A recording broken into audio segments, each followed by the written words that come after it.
बिस्मिल्लाहिर्रहमानिर्रहीम। अस्सलाम वालेकुम डियर स्टूडेंट। आज हम लोग 10th क्लास की केमिस्ट्री चैप्टर नंबर 1 और उसका लेक्चर नंबर 4 स्टार्ट करेंगे। और आज हमारा टॉपिक होगा graphical explanation of dynamic equilibrium in reversible reaction. Means के ग्राफ की मदद से डायनामिक रिवर्सिबल रिएक्शन की वजाहत करनी है। मीन्स के डायनामिक इक्विलिब्रियम कायम होता है रिवर्सिबल रिएक्शन में। इसको आप लोग ग्राफ की मदद से इसकी एक्सप्लेनेशन करेंगे, इसकी वजाहत करेंगे। तो डियर स्टूडेंट याद रखिए कि जब भी रिवर्सिबल रिएक्शन हो रहा होता है तो डायनामिक इक्विलिब्रियम रिएक्शन के मुकम्मल होने से पहले ही एस्टेब्लिश हो जाता है, कायम हो जाता है। मैंने आप लोगों को कल भी बताया था कि दो टाइप्स के वो केमिकल इक्विलिब्रियम स्टेट होती हैं, एक डायनामिक इक्विलिब्रियम स्टेट, दूसरी स्टैटिक इक्विलिब्रियम। स्टैटिक इक्विलिब्रियम क्या होता है कि जब रिएक्शन स्टॉप हो जाए, जबकि डायनामिक इक्विलिब्रियम क्या होता है कि रिएक्शन स्टॉप ना हो बट फॉरवर्ड रिएक्शन का रेट और रिवर्स रिएक्शन का रेट वो आपस में क्या हो जाए, बराबर हो जाए। तो डियर स्टूडेंट ये एक पॉइंट है। पॉइंट क्या है कि in reversible reaction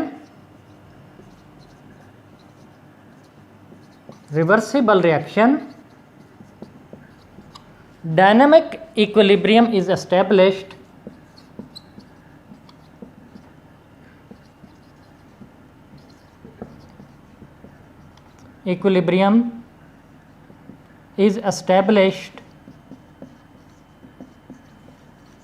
before the completion of reaction।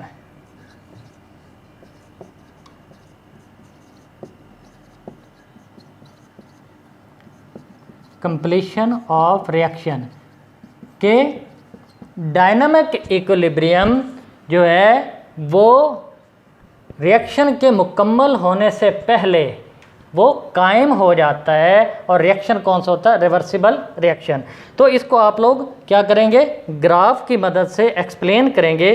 तो डियर स्टूडेंट ग्राफ किस तरह ड्रा किया जाता है, याद रखें डियर स्टूडेंट कि जब भी आप लोग ग्राफ ड्रा करेंगे एक परपेंडिकुलर लाइन होती है और एक पैरेलल लाइन होती है। परपेंडिकुलर लाइन को आप लोग वाई एक्सिस बोलते हो,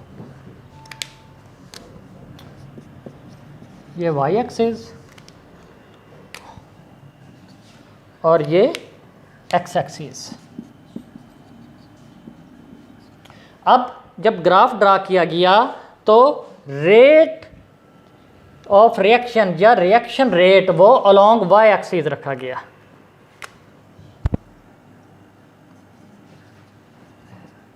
रिएक्शन रेट या रेट ऑफ रिएक्शन ये अलोंग वाई एक्सिस रखा गया और टाइम अलोंग एक्स एक्सिस रखा गया। तो यहाँ पे टाइम की वैल्यूज़ भी दी हुई हैं, 0, 10, 20, 30, 40, 50, 60 एंड सो ऑन। अब याद रखें डियर स्टूडेंट, आप लोगों को मैंने बताया था कि जब रिवर्सिबल रिएक्शन स्टार्ट होता है तो शुरू में रिएक्टेंट्स का रेट तेज़ होता है और जैसे जैसे रिएक्शन प्रोसीड होता जाता है जो रिएक्टेंट्स का रेट है वो स्लो डाउन होता जाता है और प्रोडक्ट्स बनना स्टार्ट हो जाती हैं। तो शुरू में प्रोडक्ट्स का जो रिवर्स रिएक्शन का रेट होता है वो शुरू में स्लो होता है लेकिन आहिस्ता आहिस्ता वो तेज़ होता जाता है, जबकि रिएक्टेंट्स का जो रेट ऑफ रिएक्शन है वो शुरू में तेज़ होता है बट जैसे जैसे रिएक्शन प्रोसीड होता जाता है वो रेट कम होता जाता है। तो जो चीज़ कम हो रही होती है उसकी लाइन इस तरह आती है, डाउनवर्ड डायरेक्शन में कर्व आती है इस तरह, जबकि जो चीज़ बढ़ रही होती है उसकी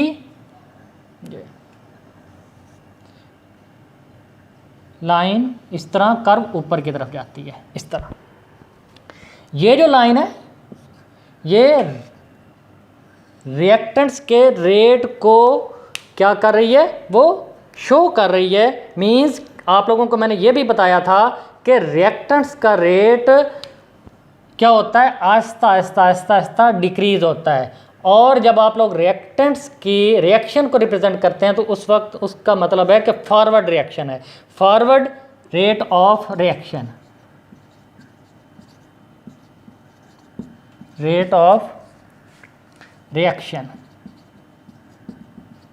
ये इसकी मैं वैल्यू लिख देता हूँ, जैसे 10, 20, 30, 40, 50, 60। तो ये यहाँ से स्टार्ट होती है ये लाइन। इसका मतलब है कि शुरू में यहाँ पे ये बहुत ज़्यादा वैल्यू थी रिएक्शन रेट की, लेकिन जैसे जैसे टाइम पास होता गया, गुजरता गया, ये लाइन नीचे की तरफ आई। इसका मतलब है कि रेट ऑफ रिएक्शन रिएक्टेंट्स का, जिसको हम लोग फॉरवर्ड रेट ऑफ रिएक्शन बोलते हैं, वो कम हुआ, ये डिक्रीज हुआ। जबकि जो रिवर्स रेट ऑफ रिएक्शन था वो टाइम के गुजरने के साथ साथ इंक्रीज हुआ। तो ये लाइन ऊपर की तरफ जा रही है। शुरू में इसकी वैल्यू बिल्कुल कम थी, लेकिन जैसे जैसे टाइम पास होता गया ये वैल्यू क्या है, बढ़ती गई। तो ये इसको बोलते हैं रिवर्स रेट ऑफ रिएक्शन या रिवर्स रिएक्शन का rate, reverse rate of reaction. ये आहिस्ता आहिस्ता बढ़ा तो इसको हम लोग बोलेंगे इंक्रीज हुआ।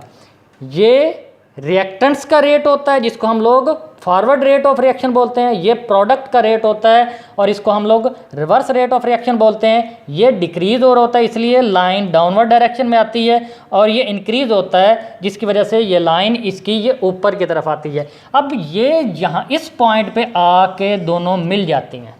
इसका मतलब है कि इस पॉइंट पे डायनामिक इक्विलिब्रियम स्टेट एस्टेब्लिश हो गया। क्या हो गया? डायनामिक इक्विलिब्रियम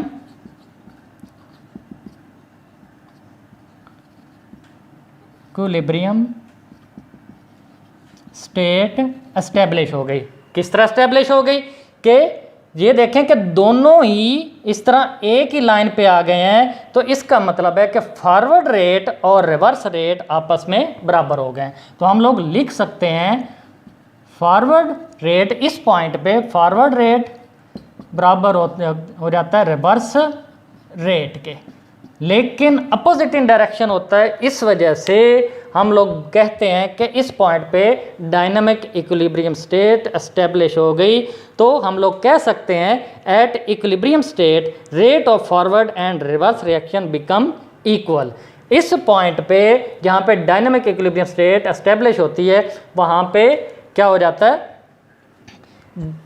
रिवर्स रेट और फॉरवर्ड रेट ऑफ रिएक्शन वो क्या हो जाते हैं, बराबर हो जाते हैं। तो यहाँ पे एग्जांपल भी वही दी हुई है हाइड्रोजन और आयोडीन की, तो उसको मैं एक्सप्लेन कर देता हूँ।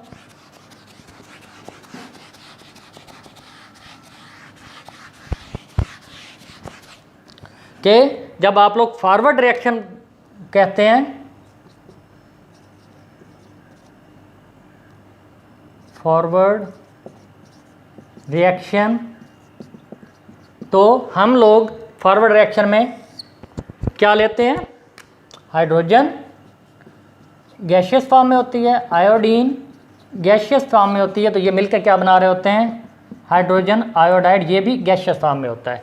तो शुरू में हाइड्रोजन और आयोडीन की कंसंट्रेशन ज़्यादा होगी, इसलिए फॉरवर्ड रेट ऑफ रिएक्शन शुरू में तो तेज़ होगा, ज़्यादा होगा, लेकिन जैसे जैसे हाइड्रोजन और आयोडीन कन्वर्ट होती जाएंगी हाइड्रोजन आयोडाइड में, तो rate of reaction of reactants, जिसको हम लोग फॉरवर्ड रेट ऑफ रिएक्शन बोलते हैं, वो आहिस्ता आहिस्ता क्या होता जाएगा, कम होता जाएगा।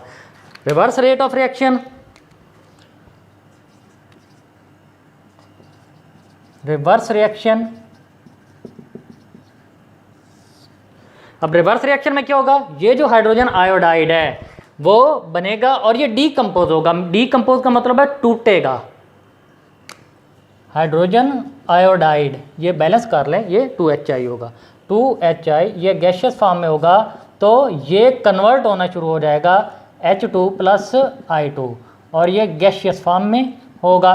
तो डियर स्टूडेंट, शुरू में हाइड्रोजन और आयोडीन ये रिएक्टेंट्स थे, ये इन्होंने आपस में रिएक्शन किया, इनकी कंसंट्रेशन ज़्यादा थी, इन्होंने प्रोडक्ट बनाया, तो फॉरवर्ड रेट ऑफ रिएक्शन तेज़ था।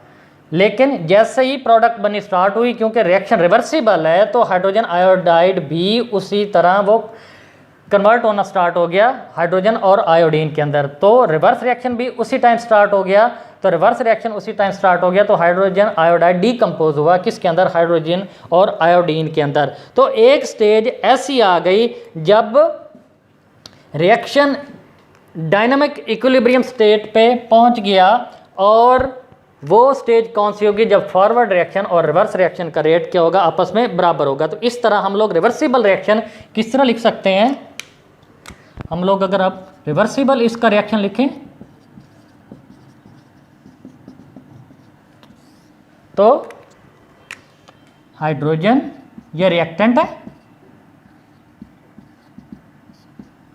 इस तरीके से डबल एरो लगाना होता है, और 2HI ये भी गैसियस फॉर्म है। ये इस तरीके से रिवर्सिबल रिएक्शन होता है। और रिवर्सिबल रिएक्शन में डायनामिक इक्विलिब्रियम स्टेट एस्टेब्लिश होती है, और डायनामिक इक्विलिब्रियम स्टेट कौन सी होती है, जब रेट ऑफ फॉरवर्ड रिएक्शन बराबर हो जाता है रेट ऑफ रिवर्स रिएक्शन के। तो डियर स्टूडेंट, आज के लेक्चर में ये इतना ही था। ये ग्राफिकल एक्सप्लेनेशन अक्सर आ जाती है पेपर के अंदर, तो आप लोग ये ग्राफ की मदद से ये सारा कुछ लिखेंगे। इसके बाद नेक्स्ट लेक्चर में आप लोग फॉरवर्ड रिएक्शन और रिवर्स रिएक्शन का डिफरेंस पढ़ेंगे, और कुछ macroscopic properties of dynamic equilibrium पढ़ेंगे। इंशाल्लाह ताला मिलते हैं नेक्स्ट लेक्चर में। अस्सलाम वालेकुम।